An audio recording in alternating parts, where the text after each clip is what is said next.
Welcome, everybody. We are superbly excited to launch this year's fellowship, um, calling it Kaleidoscopic Fields Across Mountains and Oceans. I am Kamya Ramachandran. I'm the co-founder and director of BeFantastic. We can move to the next slide, maybe, Shivani. Actually, before we move to the next slide, I do need to thank all our partners and supporters for this project, and you can see them listed here below. Goethe Institute and Pro Helvetia have really graciously supported our mentors, their time online, as well as their trip to India.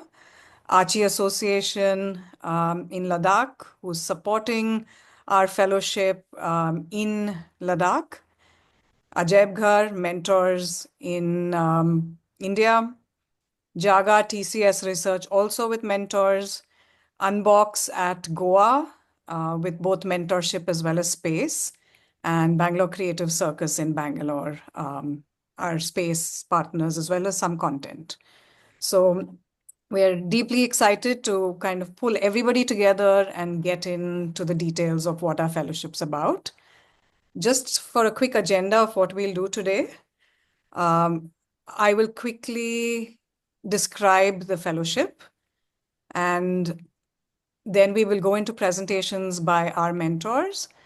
Ajaibghar, Jonathan, Matthias, and Abir will take us through the context of Ladakh. We will then have a small panel discussion for about 15 minutes to keep it tight, following which anybody who has any questions, which is what you've come here for, either to the mentors or to us as the BeFantastic team, we will take your questions until all questions are exhausted. So welcome and thanks so much for joining us today. This will be recorded so that we can share it with other folks who haven't made it in today.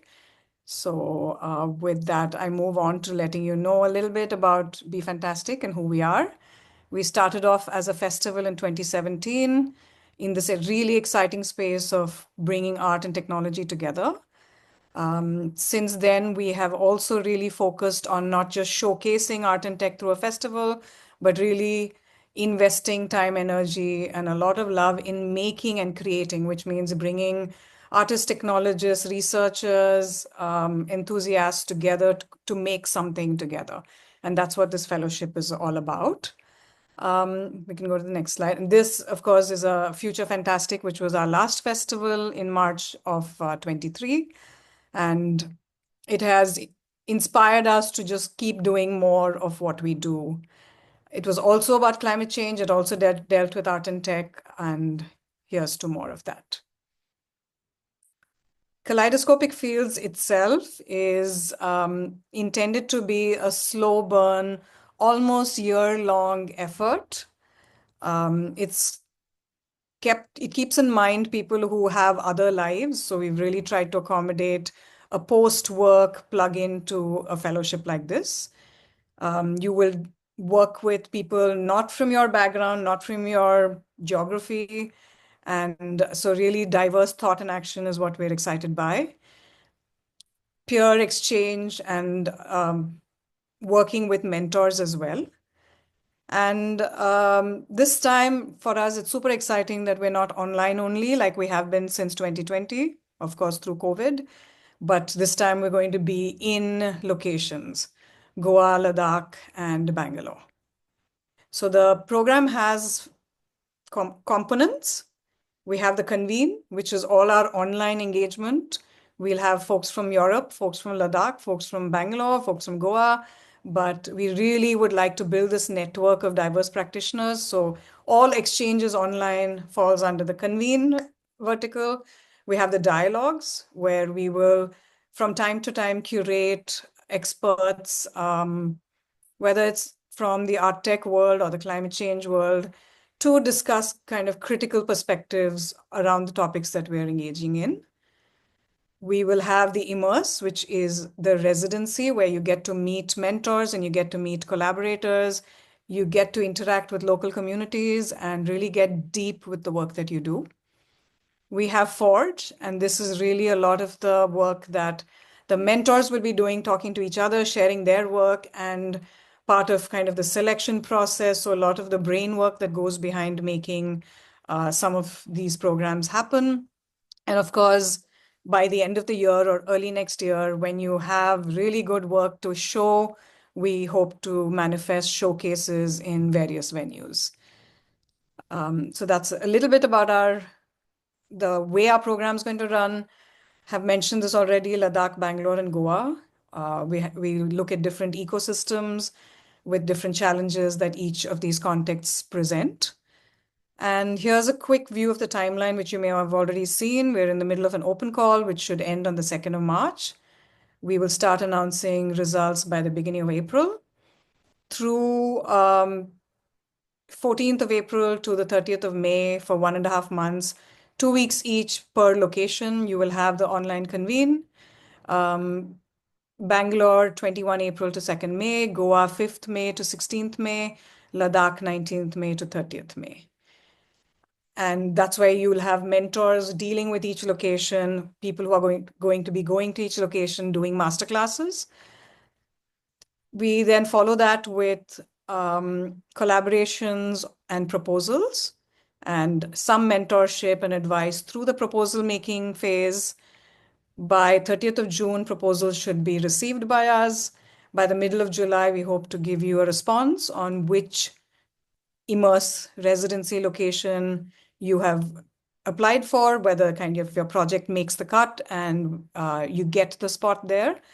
And then through September, actually middle August to the end of September, we will have the residency components in Bangalore, Goa, and Ladakh. Post the residency, we do have some more opportunities to work with the mentors and refine pieces of artwork that's getting developed, and by which time we should hopefully have clarity on showcase possibilities in December and January of next year. Just very quickly, this is a Meet Your Mentor come info session. So next week at the same time, we have a new set of mentors, not the folks you'll meet today. We'll see Freyo from Germany, Avinash Kumar from Goa, the TCS research crew who are currently in Pune but will work with us in Bangalore, as well as Manisha and Avinash, who will take us through the Goa and Bangalore spaces.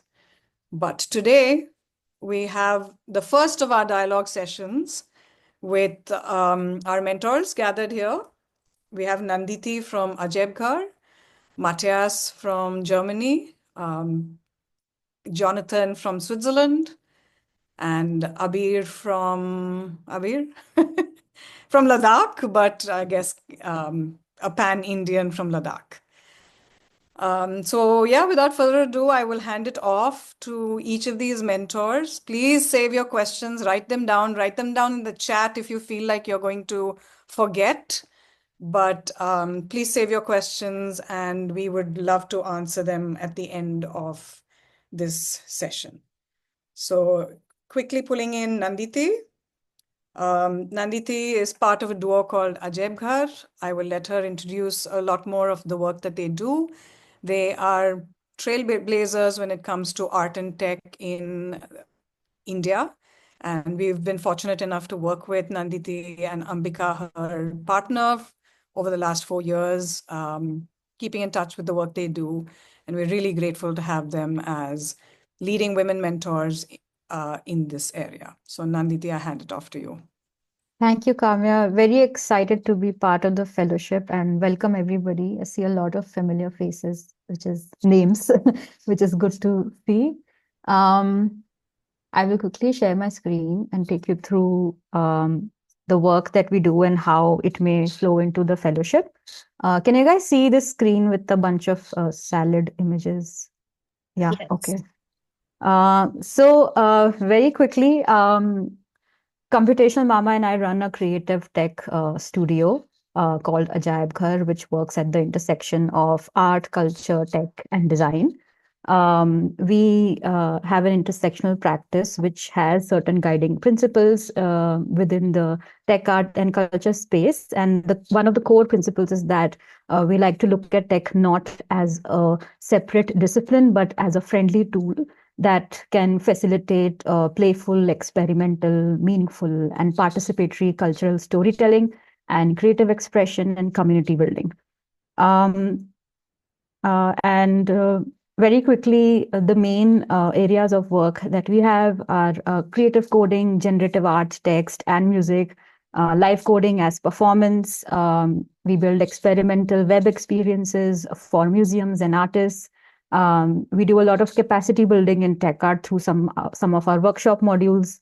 And through that, we also build creative communities in tech art that are niche and facilitate a lot of collaborative experiments. We work with museums, artists, performing arts, visual arts, festivals, and folk and heritage arts, and educational institutes as well. Just very quickly, I will take you through some intersections that we work with and which shows in most of our projects. Um, Primarily, it is context, which is what we are working with. It could be art, it could be culture, piece of history, story, or a place. And then we apply tech as a tool that can support the intent of what we're trying to create and the experience that we want to create. And as well as there is a strong focus on building communities, creative communities that foster intersectional collaboration with the ethos of co-learning and experimentation and inclusivity, which in turn flows back into the work that we do. Um, there is not much time, so I will only take you through a few projects. But broadly, there are two categories. One is where we bring together community, tech, and context. One of which, the recent ones, is Code Drift, which many of you might have heard already, where we apply place-based creative practices to build a beginner-friendly creative coding practice and a workshop series, which has now emerged into an artistic community of about more than 60 people. And it's also a performance collective where we look at live coding as performance. It brings together city and music and visual art in a very interesting format and very accessible format. And similarly, we also have another community project, which was Lab 59, which was actually a pop-up space in Udaipur for a few months, which served as a collaborative platform for various kinds of creators. They could be artists or technologists or makers or designers to collaborate around the ideas of city performance, code, music, and art. Some of the things that we did as part of Lab 59, just a few. One was a sound intensive of 3 days sound design conducted by our collaborator Beatnik. And there was a type drift where we went around exploring typography in the old city of Udaipur to then bring it back into our generative text and generative art practices. Also, there was an exploration of a nearby wildlife sanctuary where it's known to have stone carvings, and fossils which talk about local myths, which we then brought back to do some Lino workshops to build comics out of them. So just like a brief overview of the various kind of things that have been happening around the experimental practices. The other leg of our work is when we bring context and tech together. These are mostly web-based experiences or installations that we may make for performing artists or museums or other artist collectives, one of which is Jaaga in the Streets of Bangalore, which is a gamified exhibition of sorts, which is a web-based 8-bit game style exhibition about the history of typhoid in Bangalore, where the visitors can traverse through the map of the city through time and space and interact with various objects and non-playing characters that uncover the entire story of how a disease can shape an entire metropolis and its inhabitants. Similarly, there is another web experience that we've recently worked on, A Room of Our Own, which is about interactive storytelling, which brings about personal narratives and oral histories of women who have gone through FTII, who are currently filmmakers in India. And it is a non-linear experience, which is unique for every visitor. And it's similar to how you may think of interactive fiction, and it goes through a large archive and brings a unique story to the audience. So these were just a few, but just to give you a broad sense of the varied work. But before I finish, I just want to share another project that we did with BeFantastic, which I think in 2021, which was for their previous fellowship, BeFantastic Together, where one of our projects that we were working on was nicely combined with that fellowship's practice, where the work that we were doing was around building a web app that can augment a physical object, any kind of painting, and give augmented storytelling using machine learning and object recognition over it. Which we then used to mix with the artwork, composite artwork that was created by a collaborator, Uma Khardekar, which had pieces of all of the projects that were a part of the fellowship. And then one could go and look at this entire mural. Let me just stop this and share for a better view. Yeah, so this came about as a big mural in the India Art Fair exhibition of the fellowship, where one can go with their smartphone and try to find different projects and narratives in the bigger artwork. So I think this had about, I don't know, like 12 or 11 artwork, and it looked something like this on the mobile screens. Yeah, and yeah, I think that's about, there's not much time, so I will just move further. And just to share a little bit about what we could do at the fellowship with the fellows is we would love to share our method and mindset around intersectional practices of tech art, which, like I said, looking at tech art as a purpose-driven tool for creative expression and cultural storytelling, and also our place-based creative practice, which we have been doing through Code Drift, where we bring ideas of the city and the stories of the city into our generative art practice. In terms of tech, we would love to share about generative art and music and text using open source tools, and as well as sound art and sound design and interactive experiences. Our mentorship style is mostly hands-on. It is a two-way process. It is collaborative. We believe in co-learning, and we would like to take your inputs in what you'd like to learn as well. It's very beginner friendly, and we try to look at tech as a tool that is absolutely accessible for anybody. So I think that's about it from my side. And if you want to know more, you can ping us on Instagram and just note these down, and we're happy to answer. Competition Mama is not here today, so if you have any specific questions for her, just ping on Ajaibghar and we'll take a look at them later. Thank you. Thank you so much, Nanditi. And yes, I think I second this idea of their place-based, DIY, very hands-on ways in which they will get to work with all of you as applicants. I'd like to move on to Jonathan, who's joining us from Switzerland. Jonathan is many things.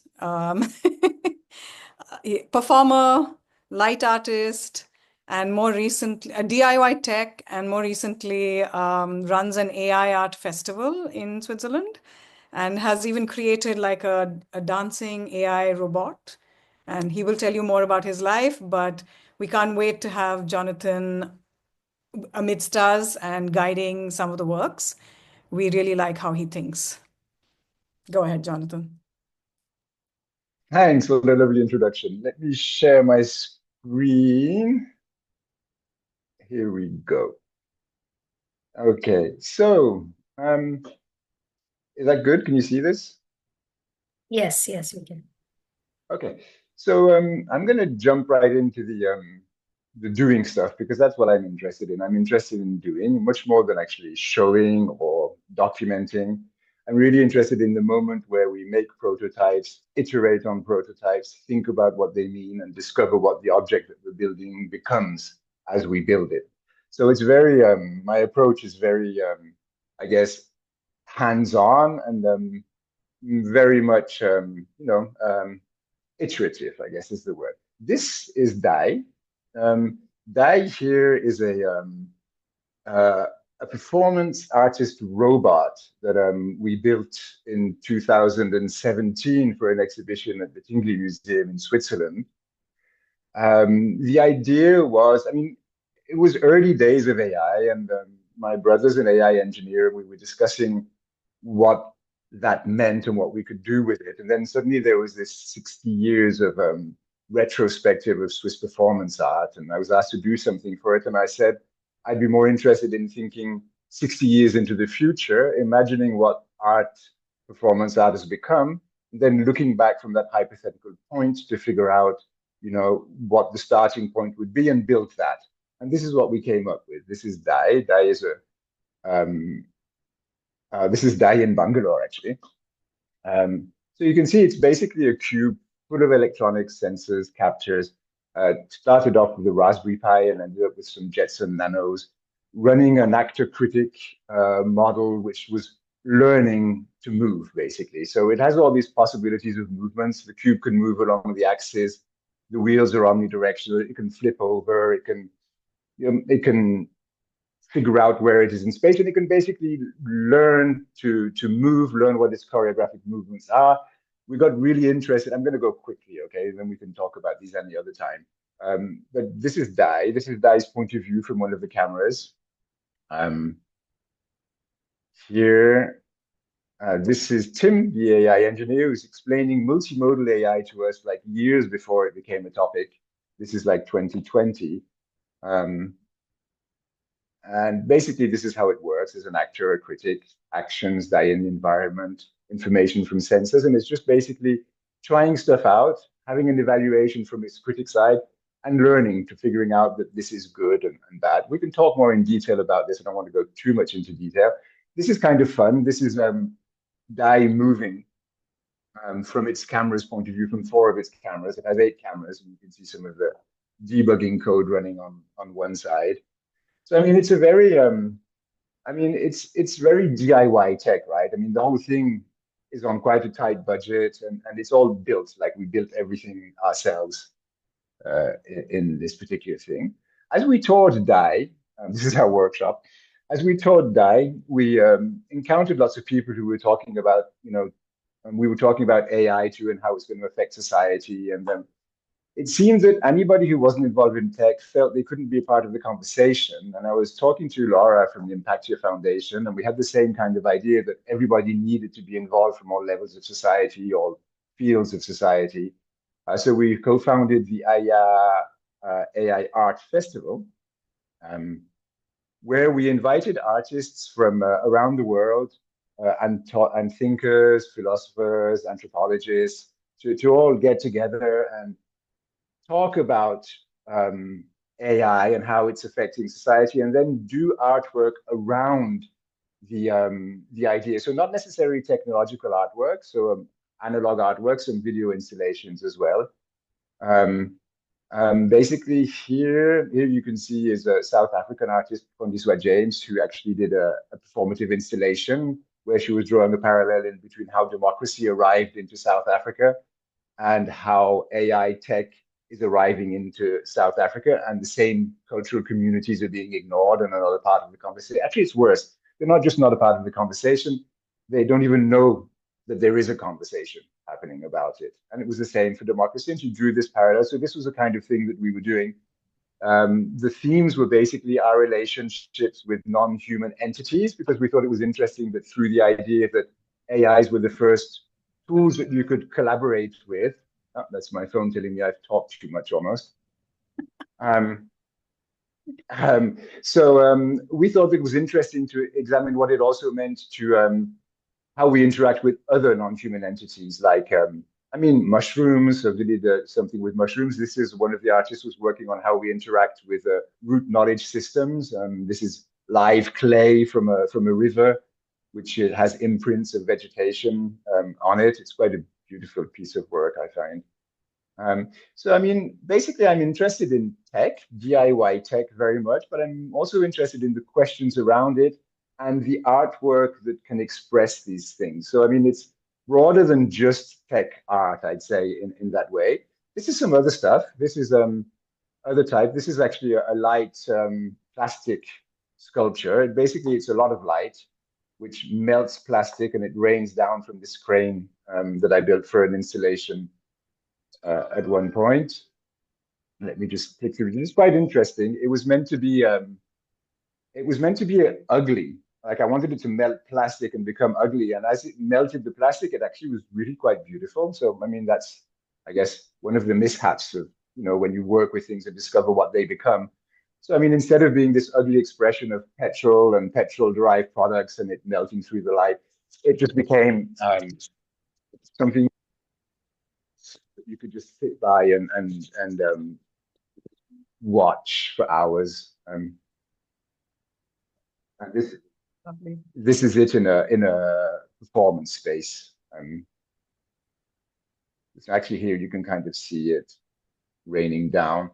I'm just going to jump quickly into the next stuff. As we were doing at the Aya Festival, and this is another thing about me, things always lead into other things. So now, as we did the Aya Festival, we started talking with Congiswa and Maria and other artists about how we should build communities around this multimodal AI that we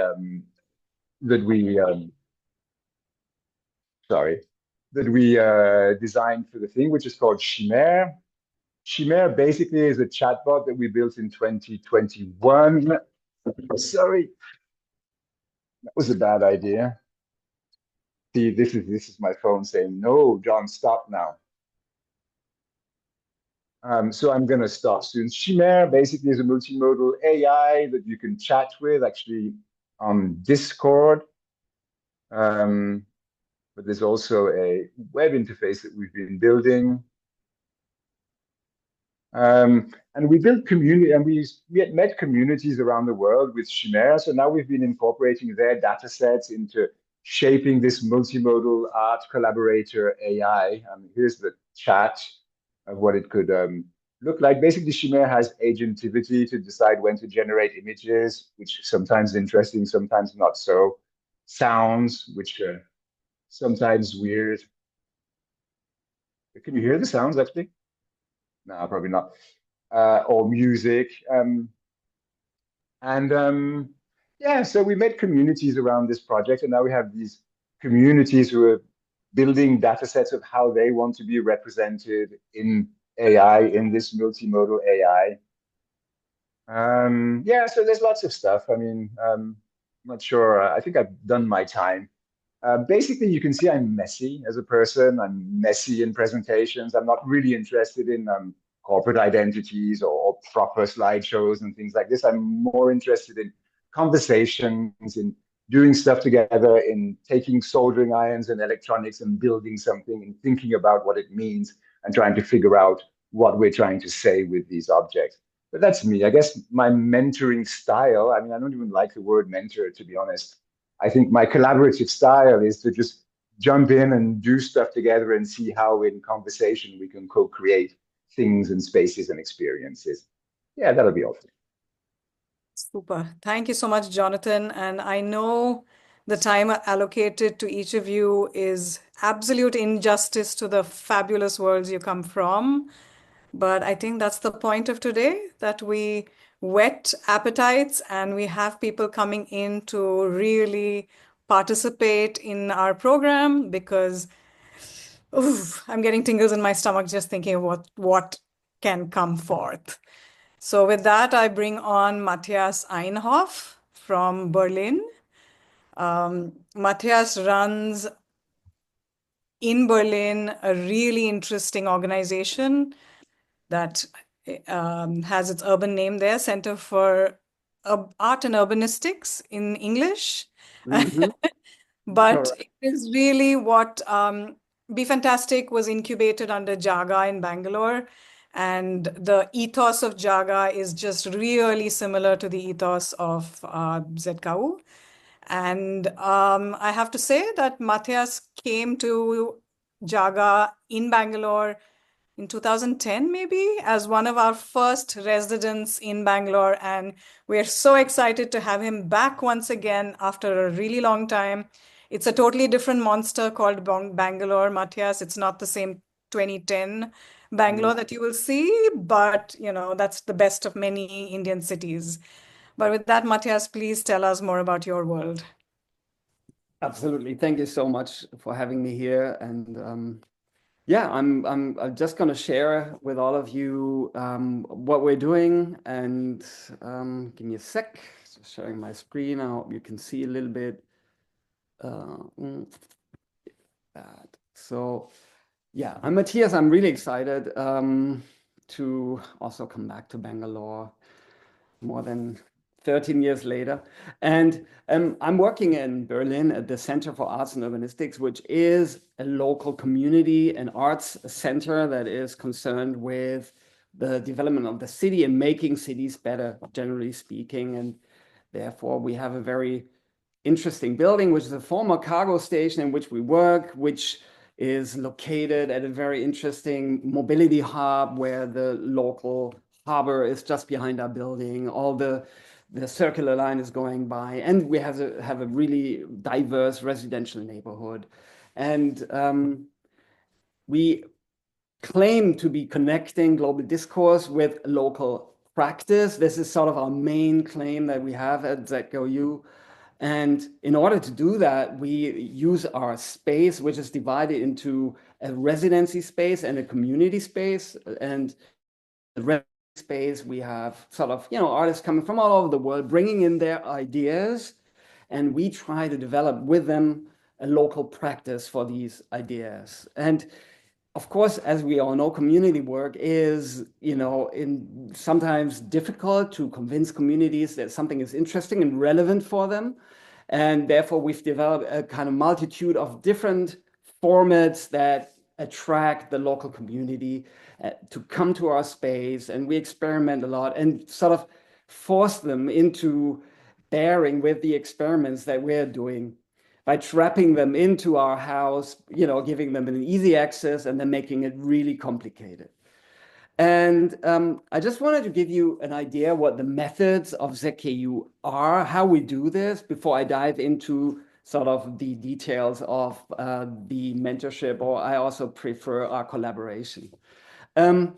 So we have projects. We do projects all the time. We develop new ideas. We have a team of 20 people that have great ideas. So we implement a project. And once a project becomes something more regular, it is reoccurring. We don't call it project anymore. It doesn't make sense. It's a format, something that people can rely on. They come back and they can experience it again and again.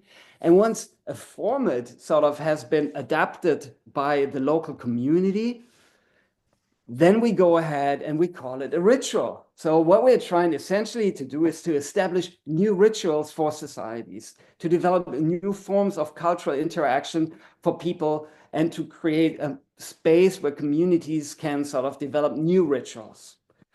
Just to give you a general idea of what ZKU is generally trying to do. Now, in order to kind of frame this in a way that people know what are they working on right now, we develop a kind of set of discourses that we renew every 5 years. And one of the discourses that we're working on right now is called planetary agencies. And what are we trying to say by planetary agency? We're trying to say that here on our planet, we want to give agency to not just humans, but also to non-humans. And Jonathan, you've also been mentioning your relation with non-humans, which I really liked a lot. And this is also something that we're very concerned with at ZKU. How can we create agency for non-humans? Because humans have in the past years not been doing everything right. And maybe it's okay to listen to the voices of non-humans and give them a right to voice and also make decisions with us. And we've been trying to do this prototypically over the last 5 years with a project that's called BeDAO. And I want to give you a sort of a little dive into that project so you understand how we work. So at ZKU, I showed you the building, this beautiful cargo station. We have beehives where the arrow is pointing at. And these beehives have been there for the last 10 years. And we realized, wow, these are our partners. We've been really seriously working with them. They've been pollinating all the trees and flowers around us and been harvesting honey. And essentially, we've been exploiting them because we never really gave anything back. So we created this project, BeDAO, where we developed a sensor kit. And our biologist in our house, Clemens, developed a sensor kit, and with stuff that you can actually buy from the internet. And this sensor kit fed into a data bank. And we convinced beekeepers to build the sensor kit into their hives. And the sensors would tell us how the bees are doing. It would tell us what the temperature is, what the weight is of the hive. So we would know whether they're hungry or not, whether they have enough food or not, whether they have varroa or any other diseases. And so the sensors would give us a clear incentive on how to move on with our sort of collaboration. And in an exhibition at Documenter in Kassel, which is sort of a bigger German public exhibition, we created a hub, so where all this data came together. And we convinced local beekeepers to use these sensors and to give representation to the well-being of bees in the exhibition space. And we created territories and defined, play a real territory where bees are working, which is a territory that they can make decisions on. And then we held parliamentary settings. So the beekeepers were coming as representatives for the bees, like in a democracy where you vote for representatives. The data was giving a clear incentive, what would be necessary. And then we would have a performance where the representatives would claim for certain action because the data gave us the sort of order to do so. And what we always like is to fill the data and the technology with life and with performance. So we always have these sort of performative elements in there. For example, we know that bees have these sort of pollen sacs that are adapted to added to their legs. So we added these pollen sacs to the representatives for the bee. So you can say, this is a representative for the bee. So we always have this performative element in working with technology. And then we had sort of based on the data, conversations on what shall be done. And this was voted on. And we financed this whole project by issuing NFTs that would be sold during this exhibition, and that would create sort of the economic foundation for funding all these projects in favor of the territories of these bees. So essentially what we try to do is to create a democracy around the well-being of bees, where bees are not just, the ones that we're talking about, they are part of the conversation. And we've been doing something similar where we sort of used our sensor kits in the park that is surrounding ZKU. And there are sort of many areas in ZKU and especially trees that are there for recreation, gardening, agriculture. And we wanted to give a voice to the trees. So of course, what we did, and it's, kind of very easy to imagine, we created a setup where we used the sensors that would measure the humidity of the leaves, the humidity in the ground, and the overall well-being. We added a weather station to it. And of course, what we did is to create a prompt that would interpret the data, would create a character from that tree, and through text-to-speech, then be able to have a conversation with the users of the park about its well-being. And of course, as we all know, in a prompt, you can feed in all kinds of data sets. So of course, historical backgrounds, where the tree is located, all that was added into the prompt. And the tree became a real kind of character in the park that people would go to and have conversations with. So we were sort of hosting classes of children talking to the tree and understanding the needs of the tree, and the tree could voice it, just by interpreting its own data.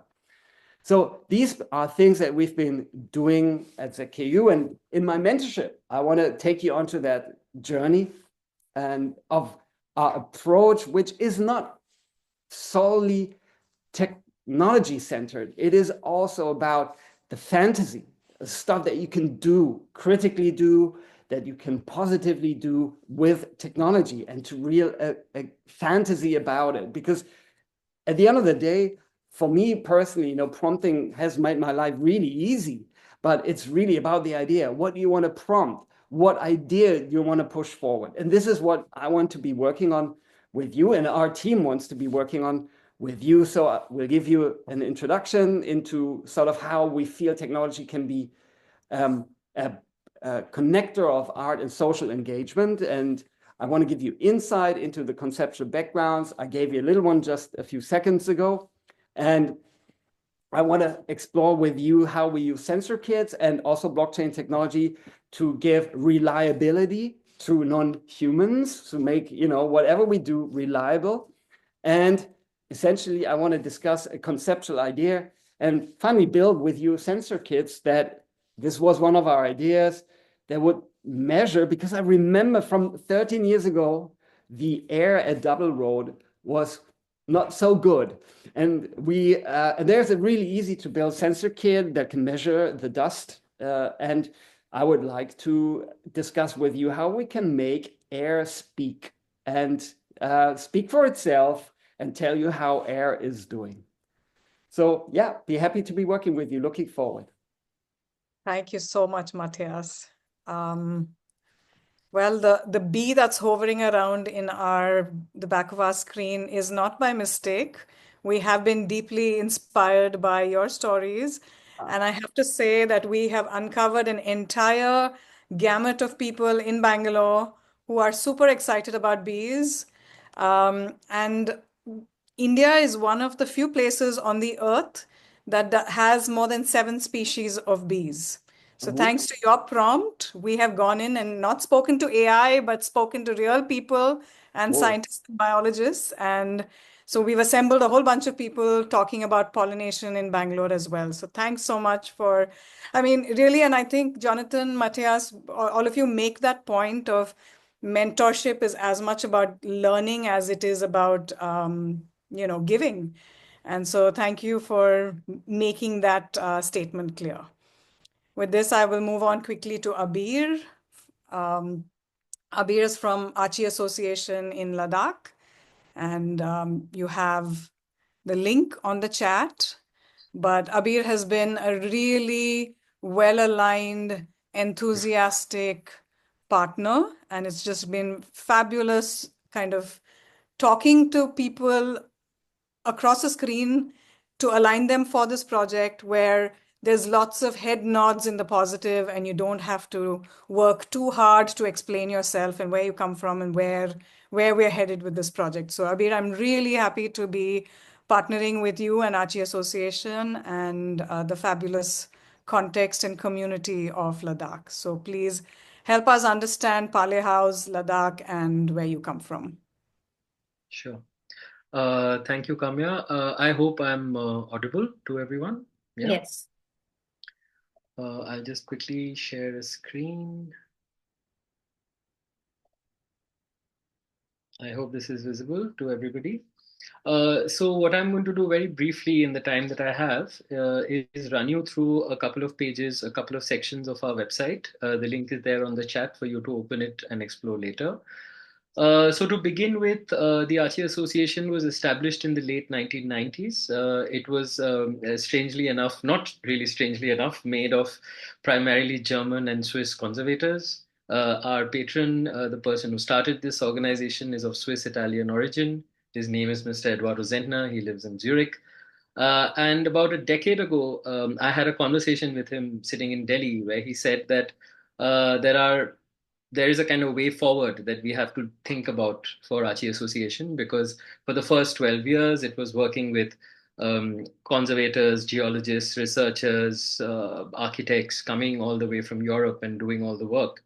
But first of all, they were really getting on, they were getting older, it was becoming difficult for them to come. And I think the shift in general was trying to create a local team. And I use this word local very carefully. If we have time later, we can discuss it, that who is local, what is the community, and so on and so forth, which is somewhere I think has been also the crux of the conversation, even with Matthias. So we envisioned a future at the time where we said that we want to branch off from conservation.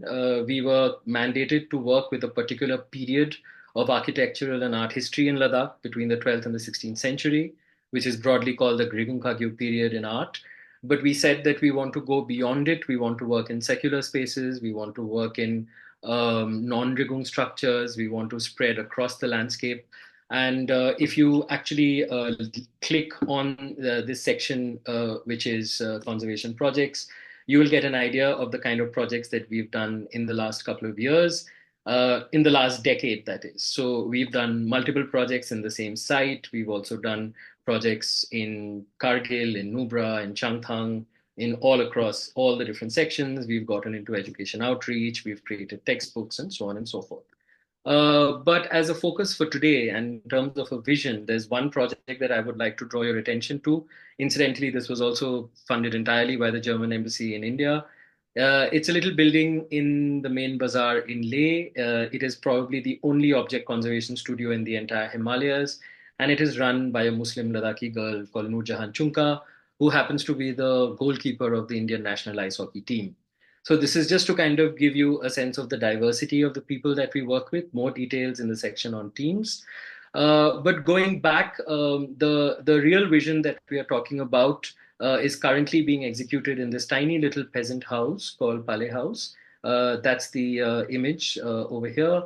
And you see the front elevation of the village looking up from the Indus River, where Pale House is in color. So in Pale House, what we've been trying to do is bring together three core aspects of what we do there. One, of course, is conservation. It continues to be our mainstay. One is a lot of art practice that I have personally been engaged with and have been engaged with since the last 14 years, perhaps, in Ladakh. So at the time when LAMO, Ladakh Art and Media Organization, was set up, I had the privilege of being one of their first resource persons. So some of the young contemporary artists of Ladakh who are now in their mid-30s, I met when they were in college. It's a journey that I wouldn't trade with anyone else, spending about 18 years in Ladakh in total. Which also brings me to the point that my training is in film and it's in anthropology. I've often been called out as being an anthropologist in the art world, but I'm quite proud of that. One of the projects that I did many years ago, which was hosted at the Indira Gandhi Rashtriya Manav Sangrahalaya, also known as the Museum of Man or Mankind, was an archival project where we documented textiles, we documented utensils across the region. So I'm showing this to you as an example of how we have experimented with the idea of archives and then transformed them into artworks. So this artwork that you see here is an artwork centrally located, which is inspired from the textiles. And at the same time, there is a second artwork, which is this one, which is inspired by the material culture. So within these artifacts, there were video screens, which kind of ran you through the process of making and the diversity of circulation and usage of some of these objects. Coming back to this page, we also are very clear that we want to, and I'm now moving to the idea of environment and cultural context. Ladakh is something that has become very popular in the national imagination in India. It's become of great commercial value when it comes to tourism. But along with that, we have to also remember that there is a huge amount of romanticization. There is a huge amount of, let's say, a kind of a superficial engagement which comes with tourism. And one of the things that we are constantly trying to do is to kind of work beyond that. I mean, of course, the major concerns of the tourism industry is obviously going to be a quick visit, but we constantly say that people have to be engaged with. I mean, they have to be seen for their nuances, for their for the different shades that they bear. And what, again, is this idea of the local or the community is what I was coming back to. So one of the projects that I had curated as part of a Khoj exhibition in Delhi was called Is There a Contemporary in Ladakhi Art? It brought together 5 contemporary artists, Chimit Dorje being one of the people that I met in Lamo in 2010 for the first time, Tunduk, who is a ceramicist from Shantiniketan, Kala Bhavan, Tashi Namgyal, a painter, Jigme Dagmo, one of the leading contemporary women artists in Ladakh, and Sering Motu, who is, again, one of those contemporary artists who work with a lot of interesting contemporary media. And then the last point that I want to mention here before I move on to more logistical aspects is that we are also kind of looking at the Himalayas as a larger, broader ecosystem. The reason why Peripheral Visions 1 and 2 in 2023 are called that way is that we also wanted to open up the idea of curation itself, because very often these peripheries are made to co-opt into visions of curators and artists who live in the centers. So very often a Ladakhi artist is imagined to be only being interested in painting images of the Buddha or, serene, beautiful landscapes. But if you actually look into these projects, you will see that their imagination and representation is anything but. So the idea is also to kind of complicate the politics of representation, the idea in which we look at people, but in terms of how first we engage with them. To kind of get to this idea of accommodation, facilities, and all of that, I must warn you that it is not a very easy landscape to work in. It's 12,000 feet above sea level. People say there is no oxygen, but that is not true, because if there was no oxygen, nothing would flourish. But it requires a certain amount of acclimatization. So interested people who are coming to Ladakh, and especially for a relatively short duration, will have to keep into account that you'll have to take it very slow. You cannot rush into this landscape. You cannot kind of come and start running immediately. You'll have to take your time, drink lots of water, get used to things. And again, just going back to the image of Pale House for a moment, we have to also remember that this is a house made and conserved entirely with mud, stone, and wood. So what we actually request people to do is to physically slow down. You cannot operate in a mud house the way that you work in a concrete building. And you have to deal, and the house itself imposes a certain degree of respect that you have to show to the landscape that you're in. The doors are very small. I always joke that to walk through Pale House, you have to constantly bow down. And in a way, it's like one of those contemporary rituals of kind of bowing down to the landscape that you're inhabiting. And of course, we could go on and on, but I'll leave time for questions later. There are there's lots of more information on this website, as you might find on others.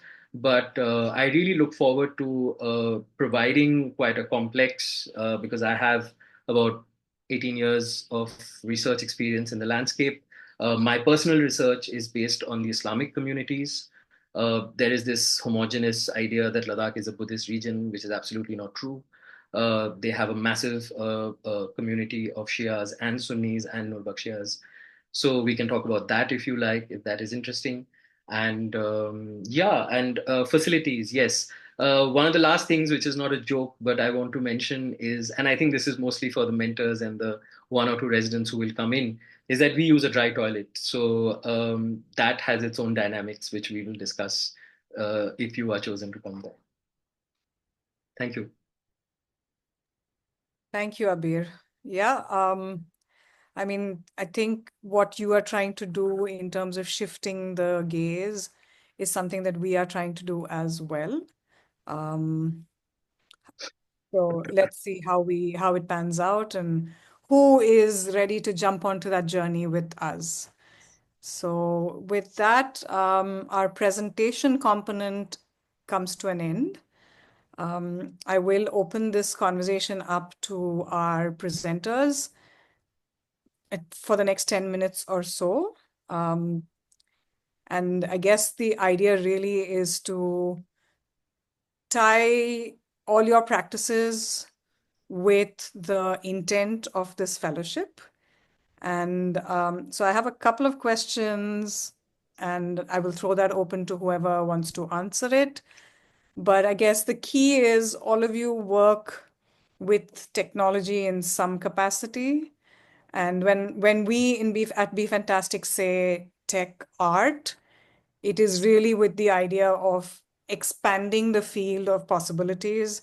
It's not electronic art, it's not media art, it's not sound art, it is not performative art with technology, but it's all of the above. It's not AI art, but it's all of this. So we really tried to coin a word for ourselves.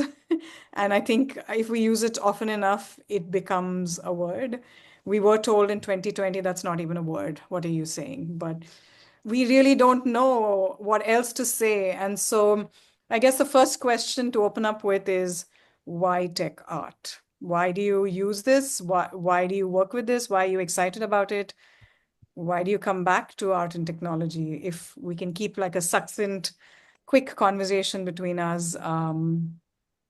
Jonathan, I know you have to drop off, but maybe we can start with you. Okay, thanks. I've actually pushed back 10 minutes, so I have an extra 10. Look, I mean, for me, it's multiple things. One is I love being able to do stuff and DIY tech. I mean, I'm from the punk ethos. So basically, I want to be able to do something that I want to do. And I don't care about becoming a master in that thing. I just want to learn it well enough so that I can do that one thing that I want to do. So it could be playing some Sandaya piano because I want to play that type of Burmese piano music. It could be, and technology, is very useful in building impossible things otherwise. Also, I mean, I think we really need to be thinking about the society of the future. AI is a massive revolution as far as tech revolutions are.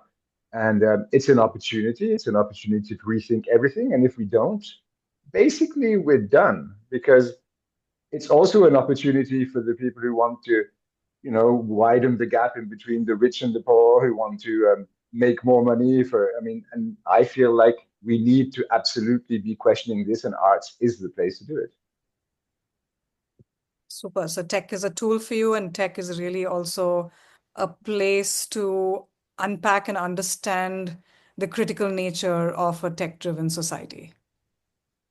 Yes, you said so much better. Nanditi, Matthias, do you all have thoughts? Sure. Okay. So, yeah, I think tech art is more than just a fusion of tech and creativity. It's a way to reimagine storytelling, culture, and interactivity beyond conventional formats. We see technology as a tool to extend artistic expression. I think all of us say that. And tech is not a goal in itself. Whether it's AI or generative algorithms or interactive experiences, the value of tech art lies in how it can reshape audience engagement, challenge dominant narratives, and create entirely new forms of cultural participation. And investing in interdisciplinary practices is critical because they push the boundary of how we think, create, and connect with the world. And many of the projects that we work on through tech art, from moments where existing artistic tools feel limiting, where a film or a static exhibition or performance alone couldn't express an idea. So by investing in tech art, we create more dynamic, participatory, and deeply personal experiences that can bridge discipline and cultures and even geographies. And we keep coming back to it because of the thrill of experimentation. Of course, there is constant reinvention because it's an ever-evolving space. We can keep questioning things, we can take risks. And there is an aspect of community and collaboration because tech art is inherently open-ended. Which allows you to collaborate across disciplines and geographies and skill sets and interests. So yeah, I think I would say that's why we keep coming back to it. Super. Well said. Thank you. Abhir, Matthias, any thoughts? Yes. Yeah, okay. Just briefly, I mean, yes, for us also technology is a tool. It can be used for good and for bad. And it can be used for utopias and for dystopias. And we somehow feel that as artists, we have the freedom and actually the obligation also to point at the potentials. And not only the good, but also the bad potentials of technology by creating art and working with it. And so it doesn't necessarily, always have to, something good has to come out of what we do, something that, will save the planet. That's not really, our point. We want to use it and we can create dystopias from it. And of course, ideally, we'd rather create utopias from it, but it's just something that we find is important when we look at facing the challenges that we have as humans and the planet that we live on, and finding ways out of this. As Jonathan said, else we're done. And we see an opportunity there, and we see the opportunity and we want to experiment with that opportunity that we have. And in 2019, we did that with blockchain, which can be a terrible technology, like energy hungry and you name it, but it also has amazing potentials. Same with AI, they are just tools and you can use them for really, really bad things, but also for really, really good things. And that's what we want to experiment on. I'll take a very brief shot at this, though I'm not the tech guy here. Uh, uh, Two things. One is I was trained as a filmmaker, I said, and I think I was one of the last batches of people going to NID who were taught both celluloid and video. And after that, they completely ruled out the celluloid workshops that we used to have to be actually shooting in 35 millimeter film.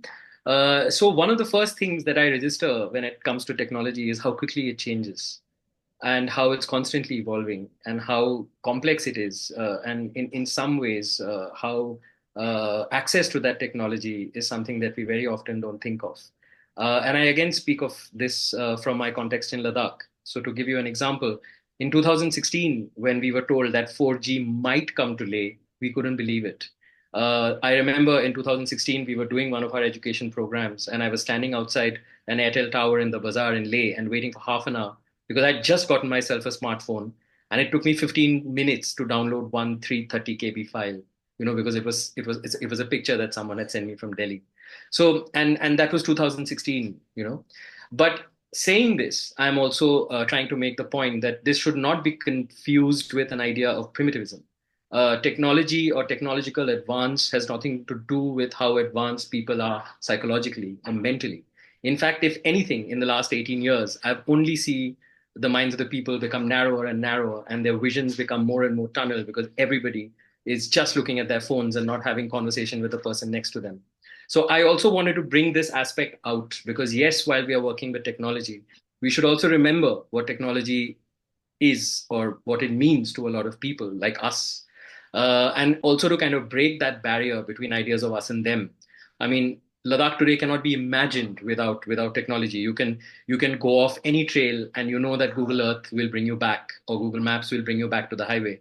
But the knowledge of knowing which valley you could go to and you couldn't has disappeared. So I'm saying that these are the kind of politics. I mean, again, I'm sorry, I speak like an anthropologist perhaps, but these are the kind of things that we also need to remember when we take technology to places of the world where it is such a new experience. Thank you. Super. Thank you for sharing, Abir. Jonathan, I know you have to drop off. Thank you so much for being here, and we really look forward to having more exciting sessions with you. Yeah, thanks a lot. I'm sorry I have to go, but I've left my mail in the chat, so anybody can just reach out and then we can share Discords or whatever and carry on conversations. Thanks very much for organizing this. Looking Thank forward to you. talking more with everybody. Yes, and for any of you who have questions for Jonathan, please feel free to email him, or we can gather those questions and make sure that we get it answered as well. Thank you. Fabulous. Thank you. Thank you, everybody. Thank you. And I guess then, Abir, just to kind of do a reverse round robin, another really strong thread with all your practices, including Jonathan's communities in Switzerland, is that aspect of community. You each have communities quite strongly driving the work that you do. So I just feel like these are two really strong prongs of the fellowship. The medium of art and tech, and the medium as a way to investigate the complexity of what it is offering to the world at this moment. But then you also have this other side, which is the world of the community and being relevant and contextual and respectful. So I'd like to open up a conversation on that. This I'm happy to go on because I have a small anecdote I wanted to share. So I also wanted to tell people that, I mean, everyone here, I'm imagining there's a lot of young people. I'm not old, I'm young as well. But the idea being that we also have to kind of take these things a little lightly sometimes. Just to give you context, I first visited this village where Pale House is based in 2006.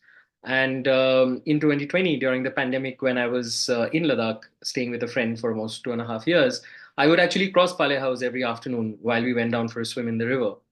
And one day I was talking to my friends in the village and I said, "Oh, this is a lovely house. It's lying in ruins. Whose is it? Can I have it?"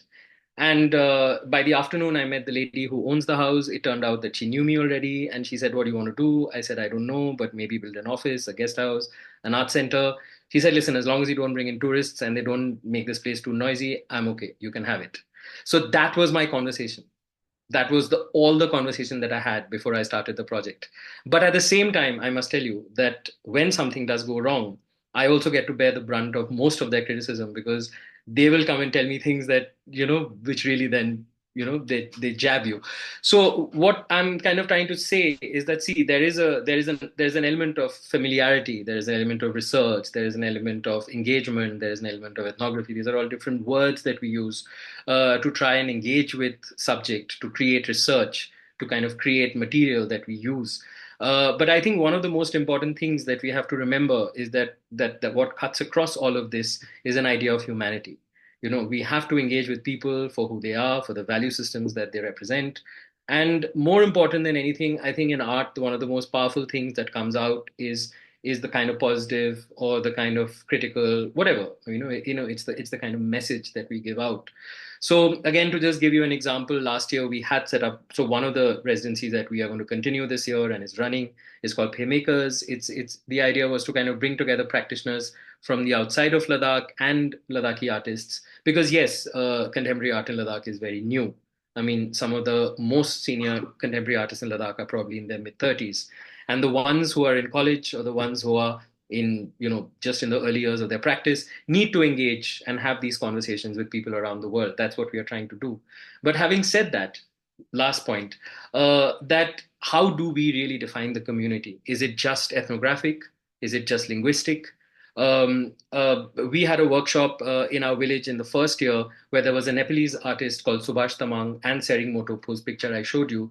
They did a cyanotype workshop, and 50% of the children in the village were Nepali speaking, because they come from the labor quarter of the village, where their families for the last 20 years have been coming and living in that village and working as architectural labor, as domestic labor, running cafes.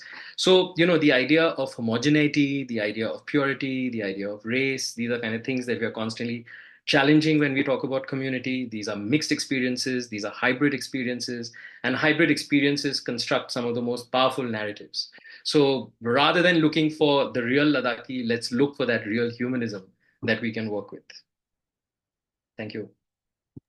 Thank you, Abir. Matthias, thoughts on how you value community back in Berlin with your amazing space, and what that can offer to art making and art practices? Yeah, maybe community. I find it very hard to define what a community is, because this can be sort of an educational background. It can be just a common interest. You could be in the same sports club and then you're a community. So we sort of love the idea of really reaching out to a big diversity of these communities, but it's not easy once you've given yourself the stamp of arts. And arts is rather something exclusive. It's something that excludes people from process. And so you're in a really difficult situation when you on the one side claim to be doing arts, on the other side, you're saying you're doing community works. We found this over the last 20 years of our work very, very difficult. So it's been also important to frame the work that we do outside of the field of arts, meaning not using the language of the arts, which has its own codes, its own ways of speaking. And we really try to become as accessible as possible by avoiding the codes of the artistic field. And yeah, that's basically, my main thought. And exactly it took us now 15 years to establish a sense of trust between the community center and the people that live in the surrounding, the physical surrounding. It took 15 years that now people of all kinds of backgrounds, of all kinds of interests, of all kinds of wherever they come from, feel that they can enter this house. But I think that is sort of a really big challenge, and that maybe just coming back to the tech aspect, this is why we're working with tech, because this really can help us overcome these hurdles. And we found AI has been very helpful with that, making the language that we use more accessible, for example. And yeah, that's maybe also where we see the positive impact of tech is to also create a sense, an accessibility for communities. Yeah, and in an Indian context where we have a multitude of languages and sub-dialects, there seems to be a promise of AI, but let's see where it goes. Great. So I think we are very over time. Thank you, everybody, for being patient, but I will now open it up to questions from folks, whether it is content-based questions for the mentors or logistical questions for us at BeFantastic. We're happy to answer all of it. I would say if people have any questions for Abir, Nanditi, or Matthias, please ask them first, and then we'll kind of give them their time off. And we are happy to stay for as long as it takes to answer all your questions. So if I can have people raise arms, raise hands, if you know the raise hand feature, it should be under the react button. Oh, no, that's the react button. I can share a few questions that have been put on the poll. Logistical, or is it for the mentors? Oh, okay, you've got the poll. Yeah, okay, great. Yeah. I just share the results here. Sure. Are the questions visible? The questions are not, you have to read them out. Okay. Maybe one by one, just read them out and yeah. Do you believe that an artist needs to understand coding and algorithms to fully explore the potential of tech art, or is intuition and creativity still the driving force? This was by Star. Yeah, 1 second. I think this is for me, right? Yeah. Go ahead. Yeah, I mean, yeah, no. So an artist does not need to understand coding and algorithms already. Like I said, we try to create a practice where the creative vision and the context comes first, and an intent comes first, and then we see what tech do we need to apply for what we want to achieve. And everything that we were doing with creative coding in terms of capacity building has always absolutely beginner friendly. People from various interests and fields have joined us and learned creative coding and even performed live coded performances in 4 days, which I think many of you already know. Ambika and I myself, Computational Mama and I myself haven't been coders earlier. We were artists, musician, designer, but we learned coding because we felt like it's a good medium for what we want to achieve. So yes, I think that answers the question. Would you like to move on to the next one, Shivani? That's our mentor-related question. If anyone has any questions, I think you can just unmute. And do you have any other questions that have come in through the poll? Yeah, these are all questions for the mentorship. Yeah. Do you want to start taking on those questions, Kamal? Yeah. Okay.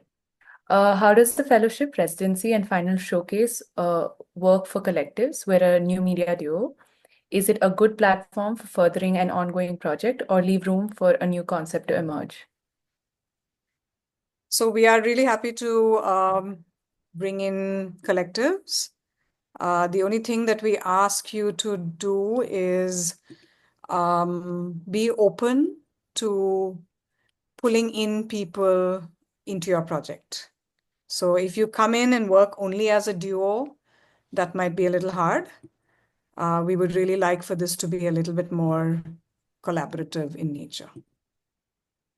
And in terms of kind of new ideas versus old ideas, we're totally okay for you to have your ideas that you've been working on to come into this project, to this space for further development.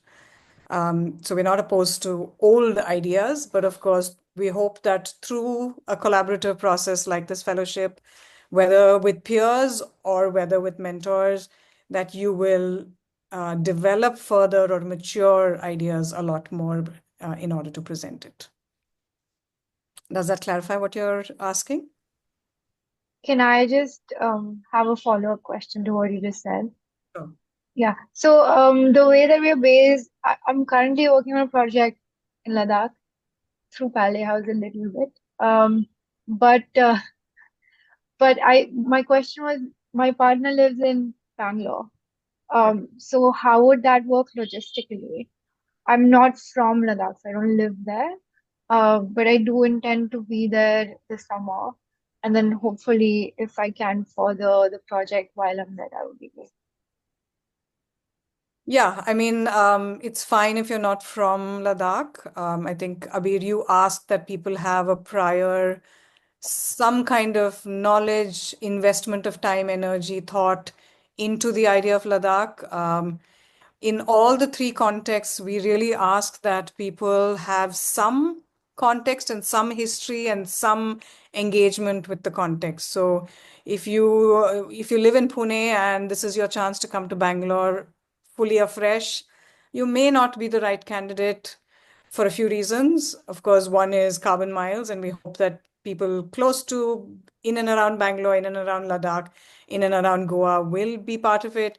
It's context, or folks who live or have lived for a while or have done kind of research projects or projects in these locations will have a little bit more of a bearing and a mooring towards the ideas here. And we don't have travel grants as part of the fellowship. So those are the three reasons why we very clearly ask people from in and around these contexts.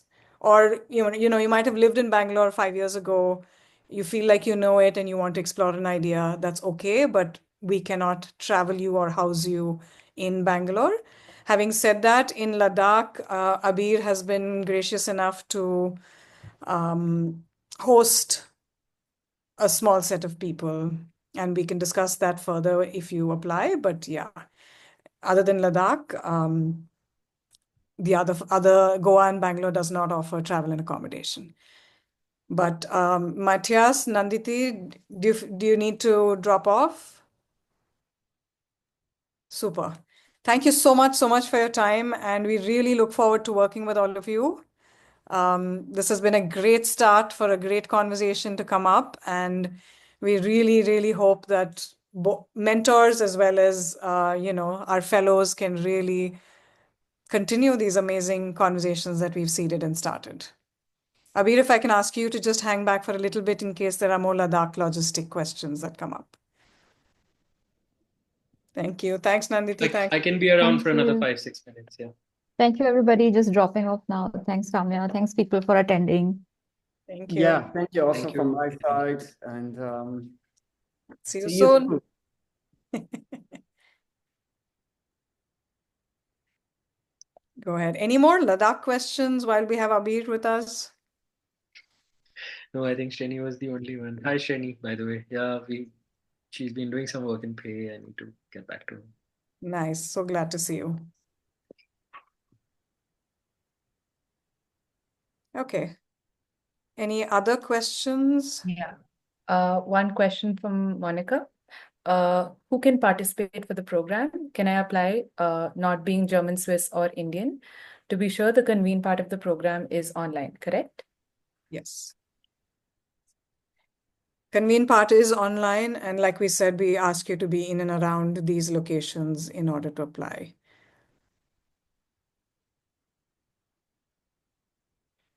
There was a question by Akshay to see if the residency section will also be part-time. It depends really on where you're going, and if you're traveling all the way to Ladakh, we assume that you will give it your full time while you're there.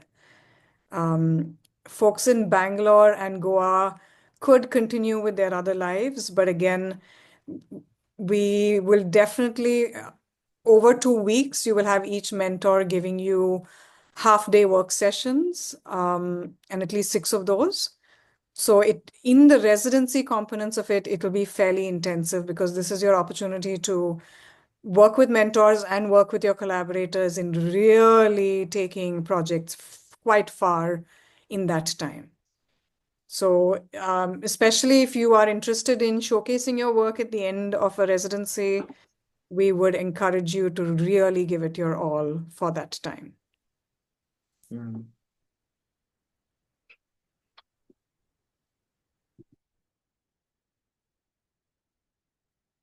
How much time daily residency part might require? You mean the September one where you meet with the mentors, yeah? Okay. That's what I said. I think each mentor is going to offer 6 half-day sessions. And typically you will have 2 mentors. So you will have at least 12 half-day sessions. And then you will have folks like Abir who are really giving you a lowdown into the context. So yeah, expect at least 12 half-day sessions to happen.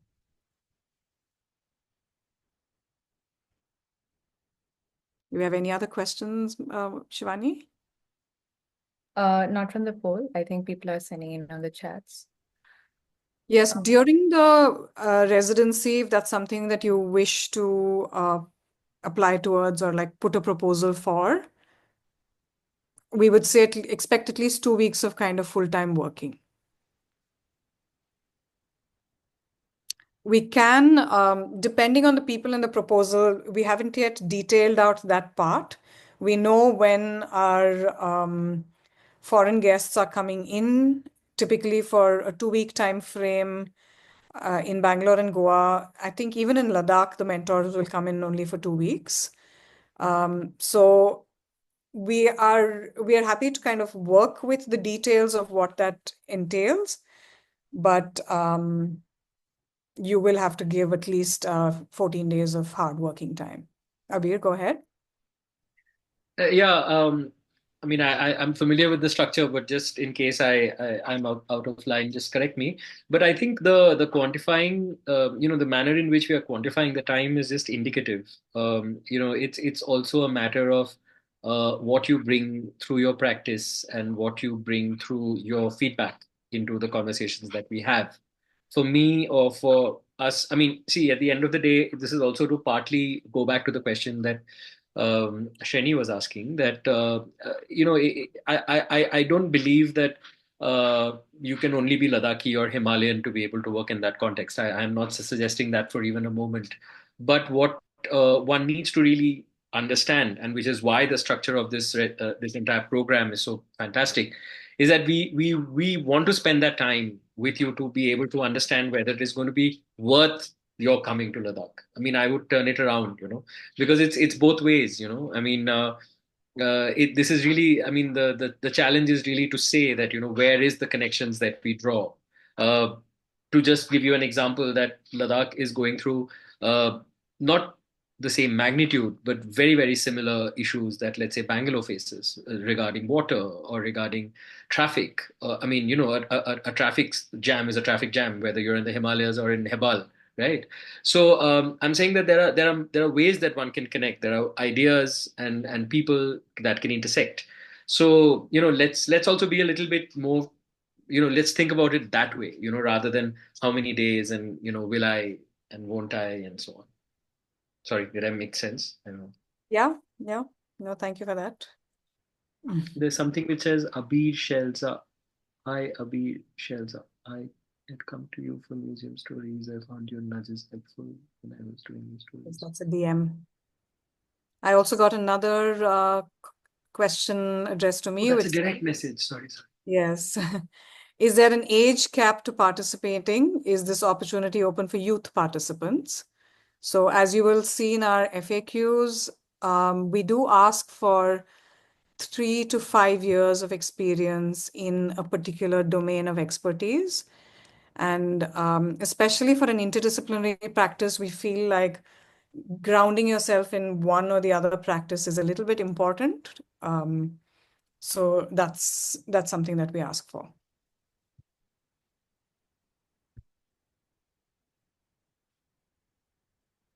I've shared the QR codes for our various links. A lot of the questions regarding the program are also addressed in the FAQs. Yes, please look up our FAQs. We've tried to be as detailed as possible with a multitude of questions there. So, yeah. If questions have petered out, maybe it's time to say goodbye. We have a final poll to get some feedback. Sure.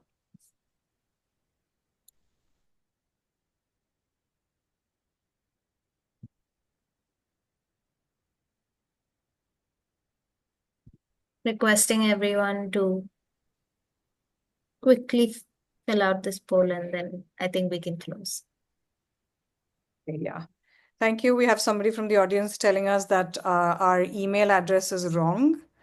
It is the one that we have put up here is, it should read coordinator@befantastic.in, not fanstastic.in. So pardon that typo, and thanks so much for catching it, Vipasha. But yeah, coordinator@befantastic.